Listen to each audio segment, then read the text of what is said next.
Good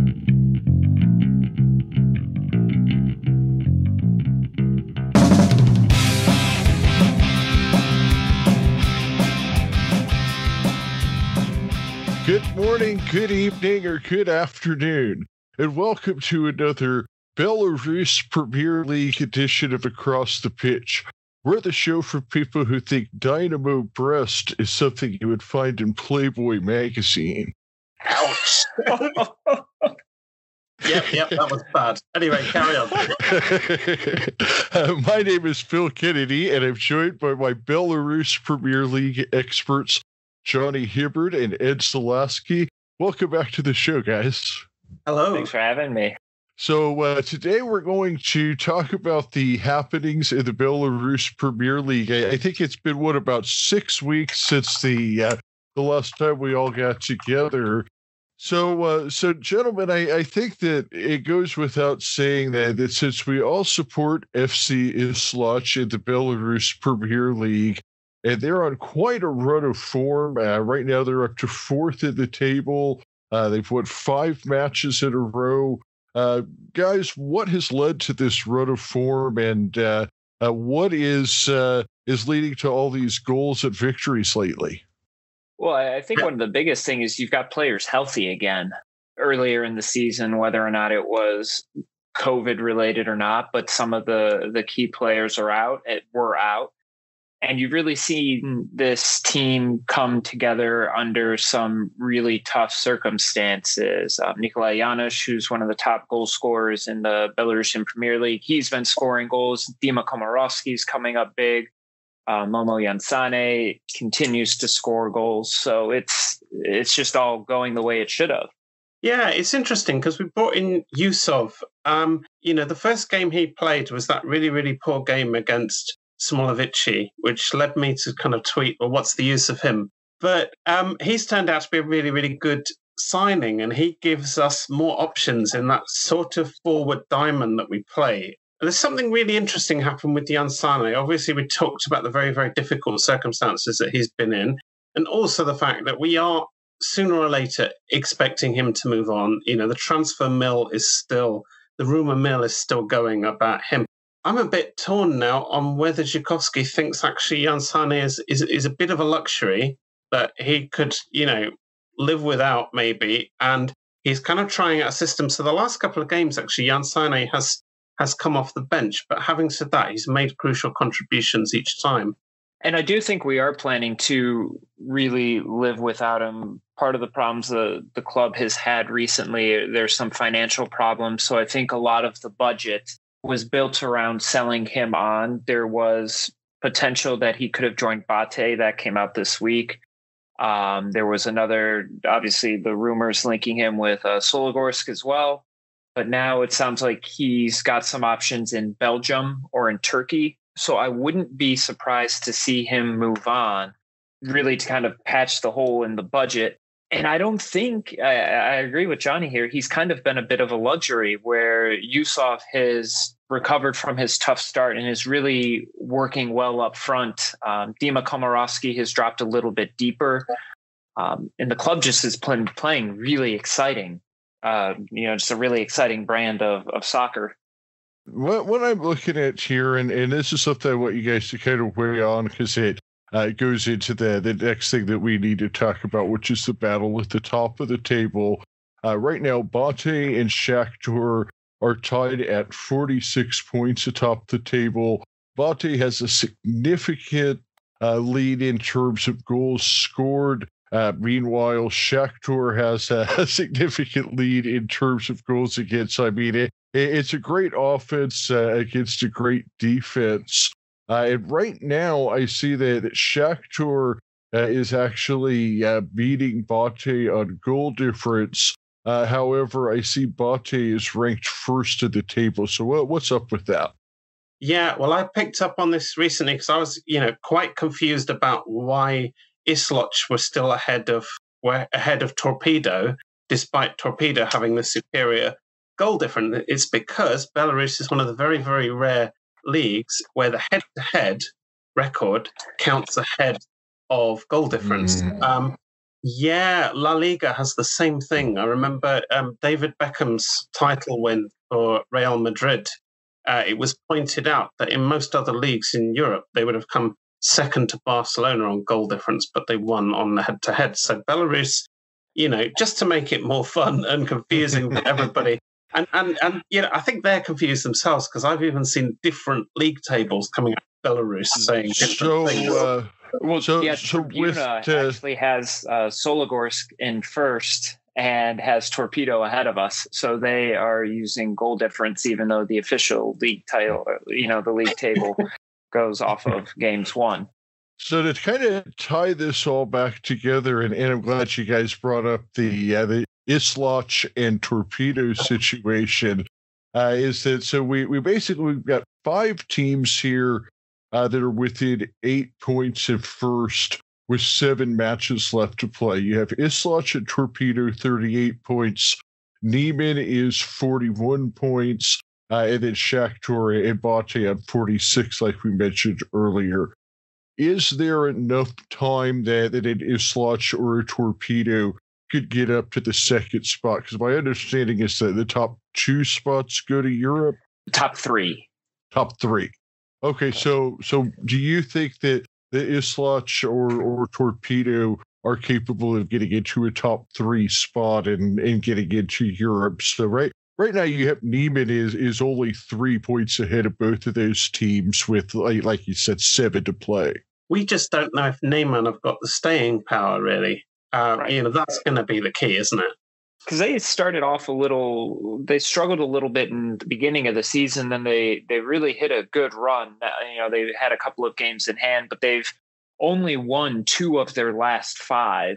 So it really is there for the taking. Isloch, we've come on in leaps and bounds from where we were, and you have those frustrating games, whether it was against Slutsk or some of the other dropped points, Smolovici, where if we had done a little bit better, we really would be in a strong position to qualify for Europe for the first time ever.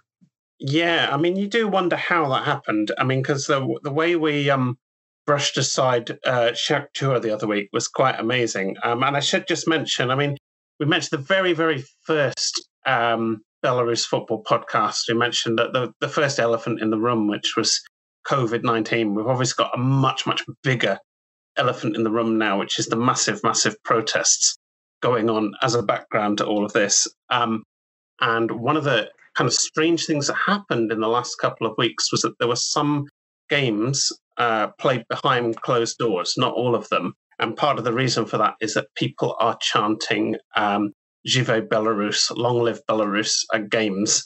And although that sounds quite innocuous and patriotic to us, the regime doesn't really like it. So a lot of games started to be played behind closed doors. They're not anymore. But there was this fantastic event that the Tractor Stadium in Minsk has a hill next to it. So the Isloch fans for the Shakhtyor game just watched from the hill. And so there were these fantastic scenes at the end of the game where the players were applauding up the hill to the Isloch supporters. It's just, crazy stuff, really. But if they could win a game like that so convincingly, why did they drop such silly points against some of the weaker teams? But, every league has a team like that.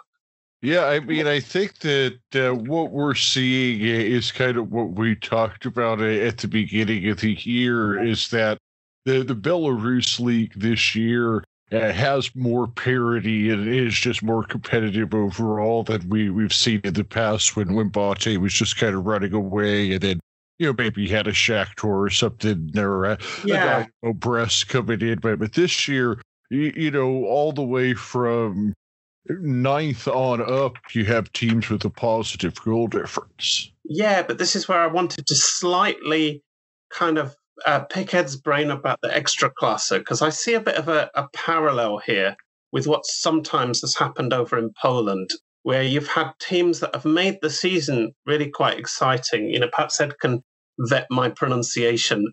Jagiellonia Białystok, 3 or 4 years ago, they were having a fantastic season, rather like Neyman are having in the Belarus League, and just kind of ran out of steam. And quite often in the Polish league, Legia Warsaw, who's the leading, the best resourced club, I would say, quite often they just end up winning the league by default, and not looking that impressive either. And BATE just kind of remind me of that in a way. Just the resources they've got and things. You just feel like others are just, going to run out of steam at a crucial moment, and by default, it's going to go to BATE. I think that's really accurate, and ultimately that's how it's played out in Poland the last few years. 2 years ago, Piast Gliwice were able to kind of jump in and break Legia's hold on it, but that's just kind of the way it goes, and that's how it always has been in Belarus, where it's just inevitable. You wait for somebody else to mess up, and BATE is just the machine that keeps going and going and going. Yeah. I mean, perhaps it's slightly different because I lived in Warsaw for 4 years, and to be honest, Legia were never that inspiring. They would just sort of limp to the league by doing enough, and I just wonder if that will be BATE this year. And if you go back and listen on some of the older pods where we've discussed this, that's what I've always said.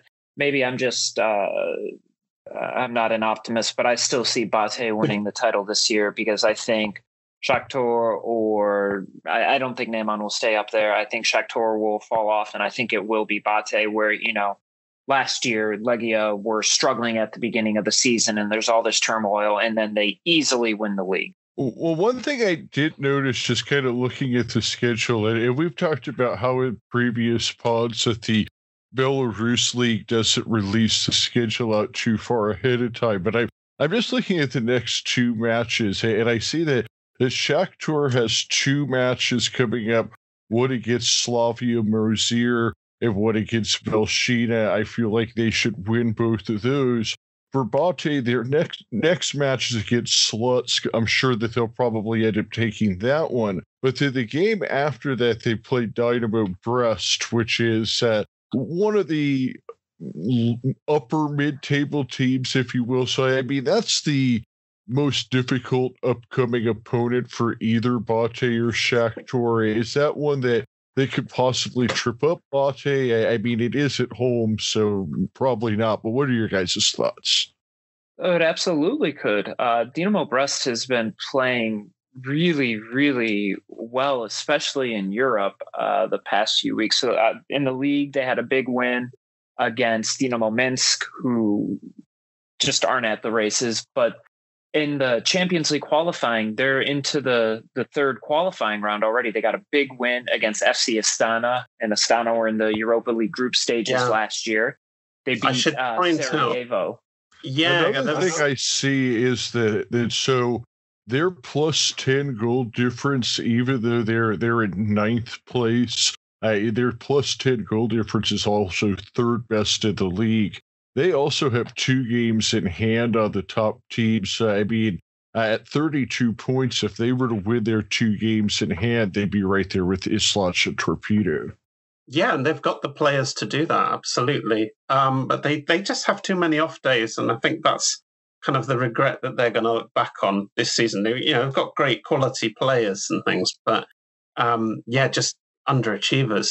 But yeah, I wanted to talk about Dynamo Minsk because they are just really not with it at all. So they played Piast Gliwice in Europe, and I think Piast would have been the favourites, but it was just, another Dynamo Minsk tepid performance, And then Dynamo Minsk went to Krumkachi in the Cup. The Cup games were really quite interesting, actually. Isloch sneaked past Dnipro Mogilov. They're third division, but they're absolutely flying in their league. And it took a late winner for us to get past them 2-1. But Dynamo Minsk played away at Krumkachi. It was a very, very emotional occasion because 2 Krumkachi players actually got arrested in the protests. And I believe one of the guys got quite badly hurt. So I hope that he's recovering now. Yeah, it was just a very kind of FA Cup type occasion. For some reason, fans were allowed into that game. I don't get what the logic is of the games that fans are in and the ones they're not. But, the Krumkachi are a bright little club. I mean, I don't know if you've come across their English language accounts, their YouTube channel. They're very much engaged with the foreign fan base, and in a way, they're kind of rivals to Isloch, but I think it's a friendly rivalry, but we play them in the next round. So that'll be really exciting. But so to turn over Dynamo Minsk 2-0 with, one of the goals was a really, really good goal as well.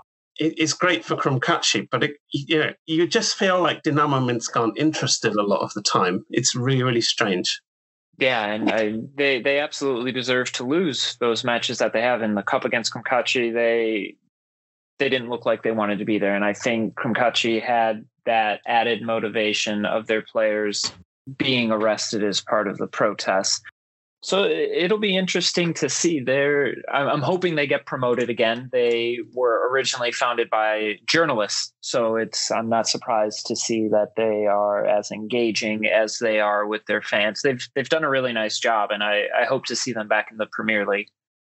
Yeah. Talking of reaching out to foreign fans, Isloch are now selling season tickets to overseas supporters. Tell us about that. Yeah, Ed, you've already got yours, haven't you? Yeah, I actually just bought it today, the day that we're recording, about 2 hours prior. I bought a season ticket for both my son and myself. He's, 13 months old, so he won't be very aware of it. But, just the club is starting to do this. It came out earlier this week or late last week that the players and staff have gone 3 months without being paid. So when you see that as the background, and especially with the club getting 5 wins in a row, it really tells you how they have all come together, and really the great job that Zhukovsky has done managing it, because you've seen clubs where the players aren't getting paid just completely fall apart, and that hasn't happened here. Incredible. $38.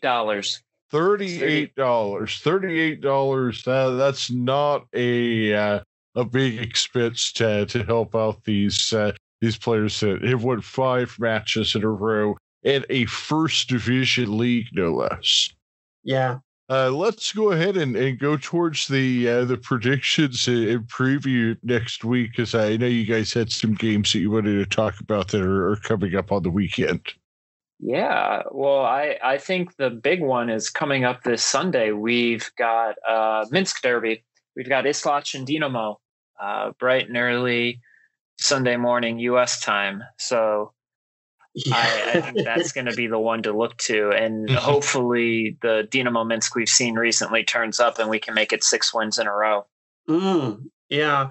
I mean, other games, they look pretty predictable, don't they? I mean, Shakhtyor to beat Slavia, BATE to beat Lutz, Torpedo to beat Gorodea. They look like a pretty predictable set of fixtures on the face of it. That's usually the week when you have 2 or 3 upsets. So you look at it, you're like, oh, this is just going to go chalk. Is that a term over in England? Possibly. Not one that I use. I think the only one where I could see an upset is maybe FC Minsk against Neman. Maybe. But that's the only one that I think is really conceivable. Yeah, I think Vitebsk Belshina is suddenly quite interesting, because Belshina are a much improved side now, and Vitebsk are a bit on the slide from where they were. We've still got Belshina and Smolovice as the bottom 2, but if you look at it now, I mean, particularly Belshina are well in touch with the 3 or 4 teams above them. They will think they can get out of it, and Smolovice have got games in hand, or they're still on a terrible losing run. So, yeah, I think that might be an unpredictable one. Yeah, if Belshina play the rest of the season like they did against Isloch this past week, it really looks like the quality is there for them to get out of the relegation zone. And I know I've predicted them to go down, but if they play like that, I would think one of the sugar clubs, either Gorodea or Slutsk, would. Sugar babes. Yeah. Yeah, I mean, Gorodea and Slutsk are not offering a lot at the moment, really, are they? Yeah, I mean, I remember, didn't Gorodea have like a 5-game winning run at one point in the season, and that's like their only 5 wins all year? Well, like Slutsk, I mean, it dropped like a stone. I will miss Gorodea if they go down, though, because you might remember this incident of Danilo for, was it Dynamo Minsk, getting sent off and sitting on a log in the stadium on his cell phone. And I make sure every time there's a Gorodea home game, I make sure I get a screenshot of the log. So yeah, it'll be I won't miss Gorodea, but it'll be a great shame to lose the log. All right, guys. What other parting thoughts did you have on this week or anything else Belarus Premier League? I just want to say we're not going to get political on the program, but I am kind of thinking of people in Belarus who are having a very hard time at the moment. Life is really, really uncertain for them, and the league is going on against the background of this great uncertainty. So I just want to kind of give a shout out to them, really. Absolutely. Yeah. Ed? I think that says it all. I couldn't have said it better myself. Yeah, I mean, there's certain stories that are bigger than football, and I think that with these Belarus Premier League episodes, it's kind of been the theme from the beginning that there's a bigger story going on in the background, and we're just kind of covering the fact that football is going on amid the chaos, and like you guys mentioned earlier, that's sort of changed a bit from being about the COVID-19 situation to being about the political situation in Belarus. And like you said, Jonny, it's just, we have the people of Belarus in our thoughts. Yeah, I should say as well that, the fans in Belarus are still really, really grateful for the interest from overseas in their league. They're very much communicating with us a lot of the time. And at the Belshina Isloch game, there was no accordion playing, there was no cheering, there was no shouting, there was only applause. And this was a gesture to remember, particularly some football fans that have got caught up in the troubles there. So they're very much, still grateful to have us with them. And I think that's great. Well, that's powerful stuff. I remember hearing about that there was no singing or chanting, or only applause, and that's one of the good things about football is it does provide a way for people to come together. Absolutely. All right, guys. Well, I've enjoyed it as always, and we will have to check in again in a few weeks because we've still got an exciting race between BATE and Shakhtyor at the top of the table, and then it looks like a 3-horse race between Neiman, Isloch, and Torpedo for that final European spot, with Dynamo Brest perhaps providing the secret sleeper. Let's hope not.